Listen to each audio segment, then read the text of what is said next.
Something I've learned is how to make a withy. Before we had the Industrial Revolution and people were able to go out and buy all the twine, rope, cordage that they wanted to, a lot of our ancestors would make withies. You can wrap it around a bundle of wood. The woodcutters would make these things.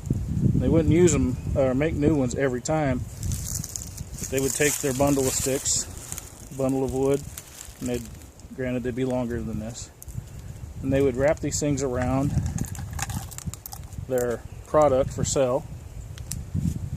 And as long as it was nice and green or nice and wet, they could wrap it around, tie it off, simple half hitch quite often. You could tie it off, tie their bundles off, carry them to town. And quite often they would have a deal made with the people they sold their bundles to that they would save their withies. So he would go back and gather up his withies the next time he came with another bundle of sticks, and he would take these withies back with him, and he'd soak them in a creek or a body of water, and they'd get pliable again. Maybe not as fresh as green like this one is. This is an ash, but they would definitely be pliable enough that they could get several uses out of them before they'd have to probably just add them to the fire. But a withy, you can bind your structure. If you don't have any vines or cordage, you can put your A-frame up with withies. Just tie them off with a half hitch.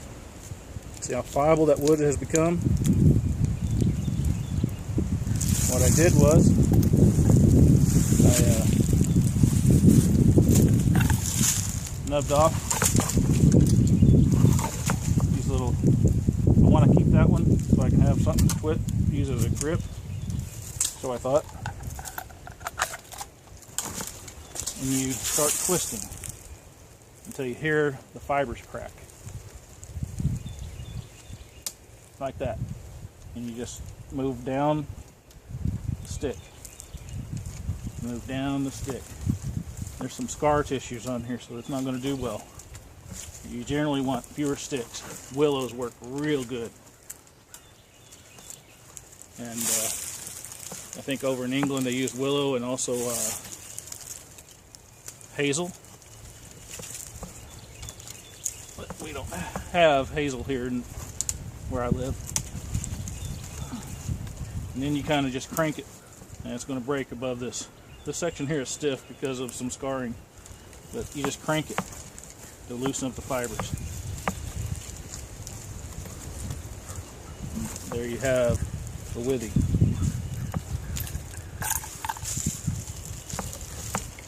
And another thing I've learned, sorry about that folks, knife skills. Used to think I had the best knife, well, I don't know about best knife skills.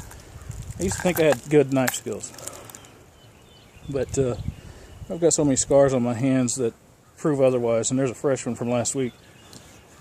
Hobbexp, Fredde out of Sweden. I was amazed to see his knife skills. He could make something useful out of nothing quick. And I got to watching him and realized I needed to learn better knife skills than what I had. And since then, I'm able to do a lot better. So shout out to Hobbexp, Hobbexp, I believe. Fredde, Fredde.